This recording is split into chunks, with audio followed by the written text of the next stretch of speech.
Hey, it's Bob. How you doing? I wanted to talk about voting, and I don't mean you have to vote for Hillary to stop Trump or Trump is the new Messiah, so you have to vote for him. Just voting in general. I know there's a lot of young people who, or disenfranchised people, or even apathetic people. They're just really sick of the system and they don't think their vote counts. And I agree with you to an extent. Like, I'm not going to go vote for Hillary just because I don't want Trump to win, or vice versa. Um, and that doesn't mean I'm going to stay home because I don't believe in either president. Obviously, one of them is going to win. That's obvious. And if you're so if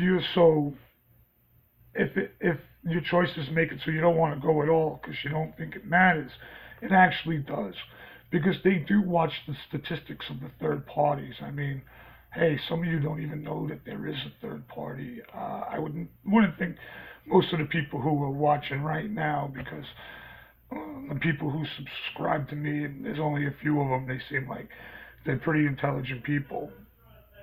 But there's people out there who don't even realize that there are other options besides the Democratic or Republican.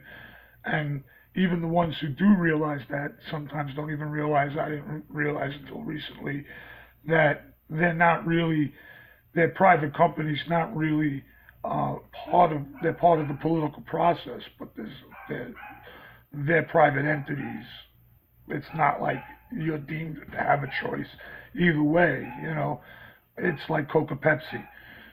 You can choose RC. I drink RC. It's cheaper. Anyway, uh, the reason why I always go and vote, because really I'm sometimes as much as a disestablishment person as anything. I can have very anarchistic views, tear down the government, build it back up, this, that, the other thing.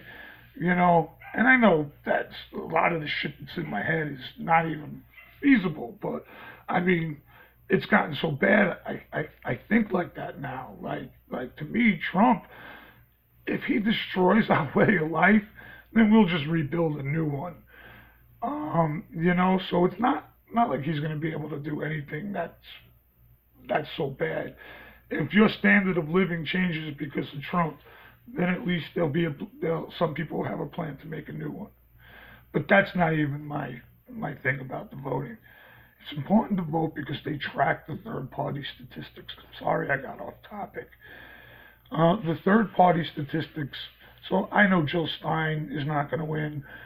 I doubt Gary Johnson is going to win, even if he does make it to the debates. Please get him to the debates. But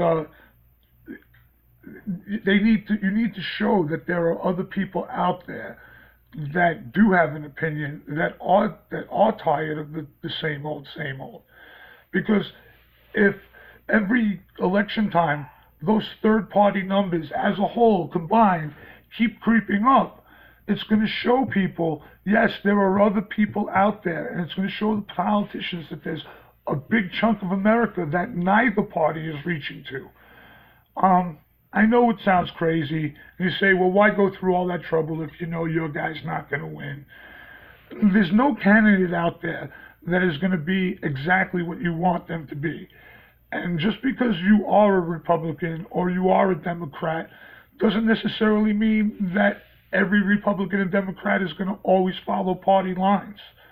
Hey, there's some things about, I have some Republican views, I have some Democrat views, I have some progressive views, but they're shrinking more and more with this latest SJWBS. But the most I identify besides non-applicable, if you put a gun to my head and said pick a party, write it down, I would say I'm a libertarian. But I mean, I'm not a libertarian like a right-wing one. I'm probably what you would think would be a progressive libertarian, if that makes any difference. But look, I know that's off topic again, and that's just my shit about politics. But this is really not about my politics, or I'm really talking about another option instead of just going and not voting at all. Because in my opinion, even though it's not your intent, it it reflects on laziness or apathy, which is what they always accuse the younger generation of doing. They're too lazy. They can't be bothered. Oh, they're too apathetic. Da, da, da, da, da.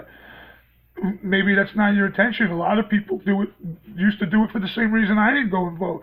Is I'm going to voice my opinion by not having an opinion, and I'm going to show that I didn't vote. So I'm one of those people who don't vote.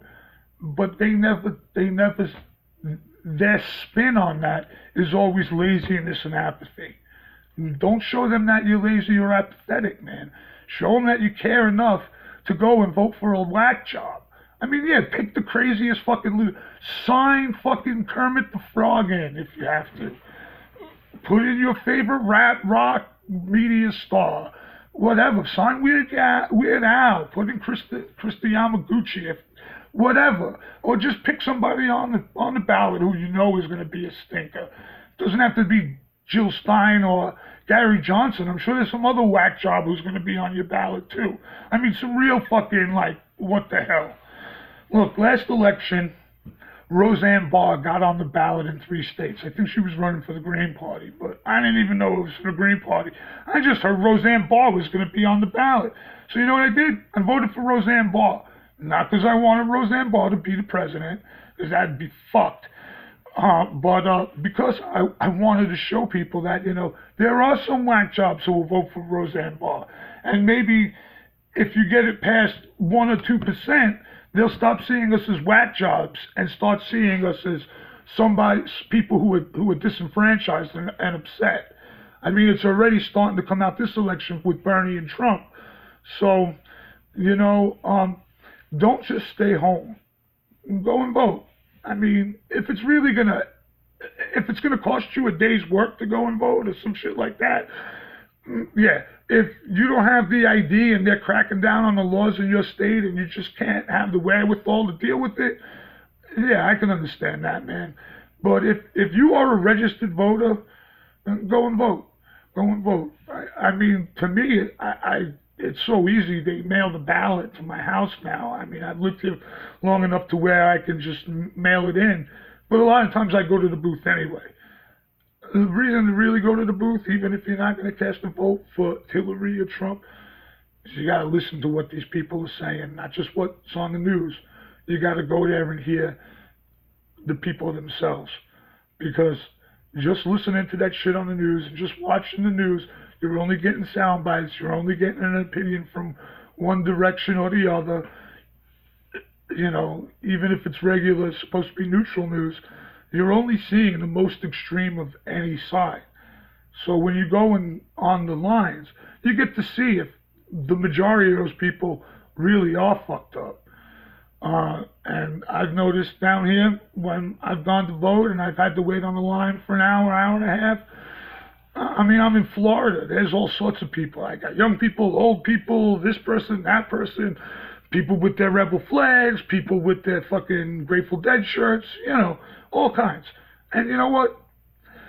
There's usually not any confrontation and people fighting at the polling booth. I mean, yeah, people might argue. Well, if people do interact with each other, which is rare these days, usually people talk on a nice level. They're helpful, you know? They're nice. People are generally nice these days. I know you're going to say that that's not true, but if you look for it or you go out of your way to be nice to somebody, they'll be nice back to you most of the time. Alrighty? Anyway, you don't have to do what I say. I hope you just think about it. But please, go vote if you can. Alright? Bye.